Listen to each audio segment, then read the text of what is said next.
অক্ষয় তৃতীয়াতে কুবের মহাদেবের কৃপায় সমস্ত সংসারের বৈভব সম্পদ লাভ করেছিলেন। তাই অক্ষয় তৃতীয়ার দিন দেবী বৈভব লক্ষ্মীর ব্রত পালন এবং পূজায় অনবদ্য ফলপ্রাপ্তি হয়।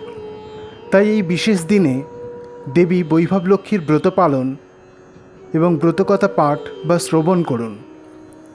তাতে অক্ষম হলে অন্তত আজকের দিনে এই মহান ব্রতকথা শ্রবণেও দেবীর ঐশ্বরিক কৃপা লাভ করা যায়।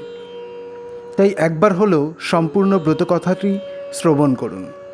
ব্রতকথাটি দেবীর সম্পূর্ণ ইতিবৃত্ত এবং পৌরাণিক গল্পে পরিপূর্ণ। তাই আশা করা যায় আপনাদের ভালো লাগবে এবং সাথে দেবীর কৃপাও লাভ করবেন। শুনতে থাকুন শুধুমাত্র সনাতনী ভাবনায়।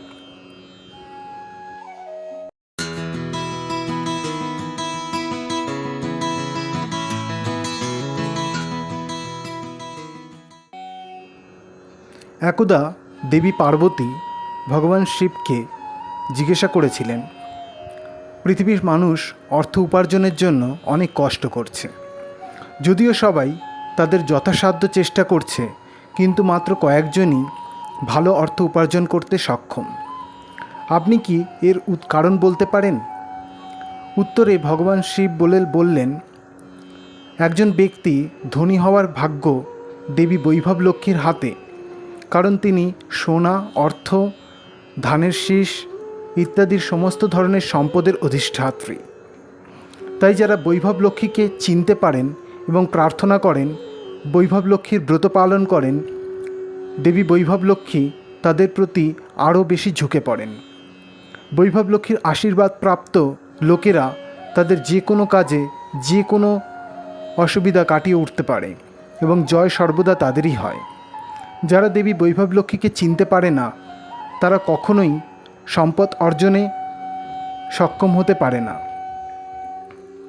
এবং অর্থের জন্য সারা জীবন কষ্ট পেতে হয়। তাদের সমস্ত প্রচেষ্টা বৃথা যাবে এবং তারা কখনোই সাফল্যের স্বাদ নিতে পারবে না। যারা ধনী হতে চান, যে ক্ষেত্রেই জয় চান, তাদের বৈভব লক্ষ্মী ব্রত পালন করা উচিত। তবেই তারা দেবী বৈভব লক্ষ্মীর আশীর্বাদ পাবেন এবং তাদের পেশায় সফল হবেন। উত্তর শুনে দেবী পার্বতী ভগবান শিবের কাছে প্রার্থনা করলেন, প্রভু, কে এই বৈভব লক্ষ্মী? তার ইতিহাস কী? তার ক্ষমতা কী? আপনি দয়া করে এগুলো পরিষ্কারভাবে ব্যাখ্যা করতে পারেন।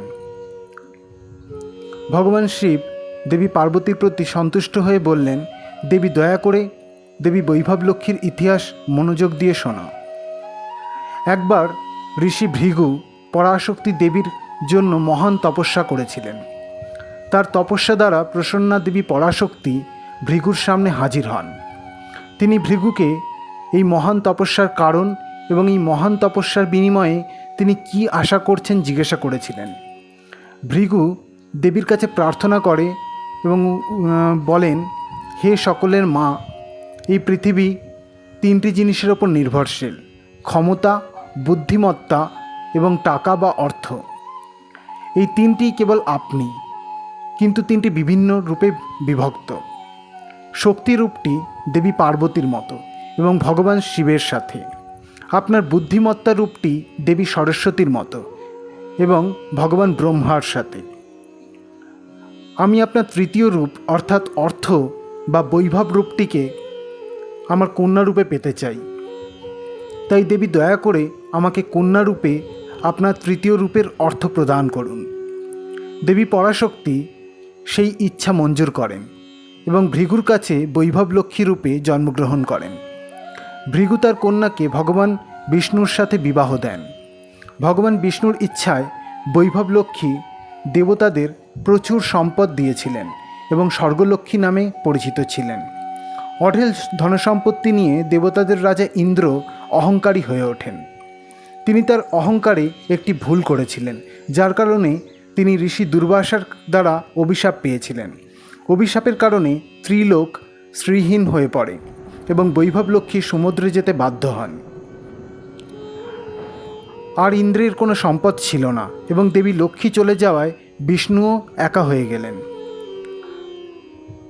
ইন্দ্র দারিদ্র্যের কষ্ট পাচ্ছিলেন, তাই তিনি ভগবান বিষ্ণুর কাছে গেলেন। ভগবান বিষ্ণুও একা থাকায় পরিকল্পনা করেন যে দেবী লক্ষ্মী যেমন ক্ষীরসাগরে প্রবেশ করেছেন, তাই শুধুমাত্র ক্ষীরসাগরের মন্থনেই লক্ষ্মীকে ফিরিয়ে আনা যাবে।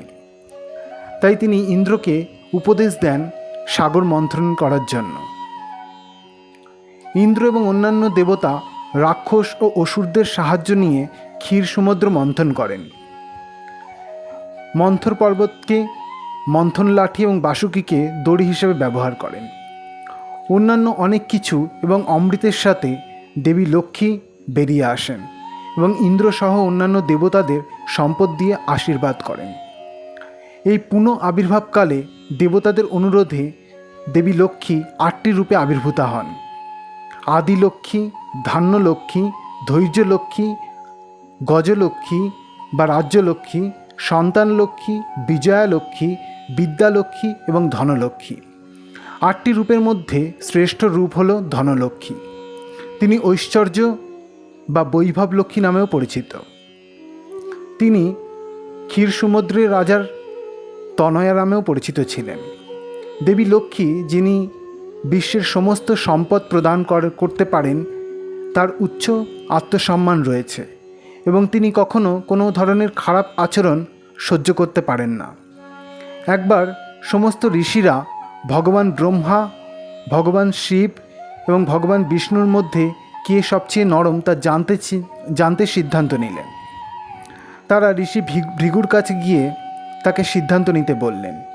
যথাসময়ে ভৃগু সত্যলোকে ব্রহ্মার আবাসস্থল পরিদর্শন করেন, ভগবান শিবের আবাসস্থল কৈলাসে যান এবং উভয়কেই প্রত্যাখ্যান করেন এবং অভিশাপ দেন। অবশেষে তিনি ভগবান বিষ্ণুর বাসস্থান বৈকুণ্ঠে যান। বৈকুণ্ঠে ভগবান বিষ্ণু এবং দেবী লক্ষ্মী পাশা খেলছিলেন। খেলার সাথে সম্পূর্ণ জড়িত ভগবান বিষ্ণু ভৃগুর অভিবাদন স্বীকার করেন না। ভৃগু অত্যন্ত অপমানিত বোধ করেন, কারণ ভগবান বিষ্ণু তার জামাতা এবং দেবী লক্ষ্মী তার কন্যা এবং উভয়ই তার সফর উপেক্ষা করেন। ভৃগু রেগে গিয়ে ভগবান বিষ্ণুর হৃদয়ে পদাঘাত করেন। ভগবান বিষ্ণু ভৃগুর ওপর না রেগে তাকে আমন্ত্রণ জানিয়ে যত্ন নেওয়ার মাধ্যমে শান্ত করেন। এতে দেবী লক্ষ্মী ক্রুদ্ধা হন এবং তিনি বৈকুণ্ঠ ছেড়ে কোলাপুরে চলে যান। ভগবান শিব পার্বতীকে বলেন যে দেবী বৈভব লক্ষ্মীর মহিমা এবং দয়া কথায় বর্ণনা করা যায় না। উদাহরণ হিসেবে একটি গল্প বলি, শোনো।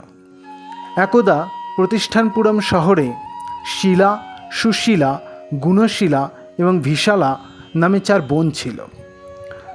তারা ছিলেন দেবী বৈভব লক্ষ্মীর প্রবল ভক্ত। একই শহরে 4 পুরুষের সঙ্গে তাদের বিয়ে হয়। এই 4 ব্যক্তি ধনসম্পদ, চাকরি এবং স্বাস্থ্য নিয়ে সচ্ছল ছিলেন। দিন দিন সম্পদ বাড়ায় তারা 4 জনই অহংকারী হয়ে উঠল। তারা ভাবতে শুরু করে যে তাদের জীবনে সাফল্য কেবল তাদের কঠোর পরিশ্রমের কারণে এবং অন্য কিছু নয়, এবং দেবী লক্ষ্মীকে উপেক্ষা করতে শুরু করল। শিলার স্বামী একজন সুপরিচিত পণ্ডিত ছিলেন।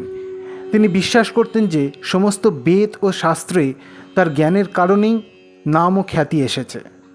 তিনি নাম ও খ্যাতি অর্জনে দেবী বৈভব লক্ষ্মীর ভূমিকা নিয়ে প্রশ্ন তোলেন। দেবী বৈভব লক্ষ্মী তার আচরণ এবং তার অহংকারে ক্রুদ্ধা হন। দেবী তাকে শিক্ষা দিতে এবং একটি পাঠ শেখানোর কথা ভাবলেন। তখন পণ্ডিতের সম্পদ কমতে শুরু করে। তার জ্ঞান তার জন্য কোনো কাজেই আসে না। তার কিছুই অবশিষ্ট ছিল না এবং অবশেষে তিনি রাস্তায় চলে গেলেন। উপযুক্ত পোশাক এবং খাবার ছাড়াই দারিদ্র্যের মধ্যে দিন কাটাতে শুরু করলেন। সুশীলার স্বামী ছিলেন রাজার সেনাপতি। তিনি একজন মহান যোদ্ধা হিসাবে স্বীকৃত ছিলেন। তিনিও শিলার স্বামীর মতো ভাবতে শুরু করলেন যে এই নাম ও খ্যাতি কেবল তার সাহসী লড়াইয়ের জন্য, এবং দেবী বৈভব লক্ষ্মীকে উপেক্ষা করতে শুরু করেছিলেন। দেবী তাকে শিক্ষা দিতে এবং ওই সেনাপতিকে উপযুক্ত পাঠ পড়াতে শুরু করেন এবং একজন অত্যন্ত ধনী এবং ক্ষমতাবান ব্যক্তির সাথে সেই সেনাপতি যুদ্ধে জড়িয়ে পড়েন। ধনী ব্যক্তি রাজার কাছে গিয়ে রাজার আস্থা অর্জন করতে সক্ষম হন এবং অনেক বিষয়ে সেনাপতির বিরুদ্ধে অভিযোগ করেন। তিনি সেনাপতিকে গ্রেপ্তার করার জন্য রাজাকে প্রভাবিত করেন। সেনাপতি গ্রেপ্তার হন এবং গ্রেপ্তার করতে আসা সৈন্যদের সাথে যুদ্ধ করেন এবং পরাজিত হন। তার সম্পত্তি বাজেয়াপ্ত করা হয় এবং তাকে জেলে পাঠানো হয়। গুণশীলার স্বামী ছিলেন ব্যবসায়ী। তিনিও ভেবেছিলেন যে তার ব্যবসা, দক্ষতা ও তার বুদ্ধিমত্তা ও বুদ্ধিমান চিন্তাভাবনা ও কথাবার্তা তাকে সম্পদ এনে দিয়েছে। দেবী লক্ষ্মী বিরক্ত হয়ে তাকে শিক্ষা দিতে চাইলেন। ধীরে ধীরে অহংকার এবং এমনকি দেবীও তার পক্ষে না থাকায় অন্যান্য ব্যবসায়ীরা তার সাথে দূরত্ব বজায় রাখতে শুরু করল। ব্যবসায়ে গ্রাহক হারাতে শুরু করে এবং ধীরে ধীরে ঋণের মধ্যে জড়িয়ে পড়ে। শেষে দারিদ্র্যের মধ্যে চলে যায়। বিশালার স্বামীও একইভাবে দেবীকে উপেক্ষা করেন এবং নানা রকম নেশায় আসক্ত হয়ে দারিদ্র্যের মধ্যে পড়ে। চার বোন তখন অবিলম্বে দেবী বৈভব লক্ষ্মীর সামর্থ্য অনুযায়ী 4, 8, 11 এবং 21 সপ্তাহ ধরে ব্রত পালন করেন। চারজনের মধ্যে সবচেয়ে দরিদ্র শিলা কলসে একটি তামার মুদ্রা, সুশীলা কলসে একটি রূপোর মুদ্রা, গুণশীলার কলসে রৌপ্য অলঙ্কার এবং শেষে বিশালা সোনার আংটি কলসে রেখে দেবী বৈভব লক্ষ্মীর আরাধনা করল। দেবী তাদের ভক্তিতে তুষ্টা হয়ে আশীর্বাদ দেন। ব্রতের শক্তিতে শিলার স্বামী আবার একজন মহান পণ্ডিত হিসেবে স্বীকৃত এবং সম্পত্তি ফিরে পান। সুশীলার স্বামী দেবীর আশীর্বাদে পরিস্থিতি সামলে ওঠেন এবং রাজা তাকে ক্ষমা করে সম্পদ ফিরিয়ে দেন। গুণশীলার স্বামী বিরল জাতের শস্যের ব্যবসাও শুরু করেন এবং ব্যাপক চাহিদার কারণে সমস্ত ব্যবসায়ীরা তাকে সমর্থন করে এবং সব গ্রাহক ফিরে আসে এবং তিনি ধনী হন। বিশালার স্বামী তার নেশা থেকে একে একে দূরে যেতে শুরু করে। ব্রত করার সাথে সাথে প্রতি সপ্তাহে একটি করে আসক্তি থেকে সে মুক্ত হয়। সমস্ত সপ্তাহ শেষ হওয়ার পর তারা সুখী এবং ধনী হন। ইতি দেবী বৈভব লক্ষ্মী ব্রতকথা সমগ্র।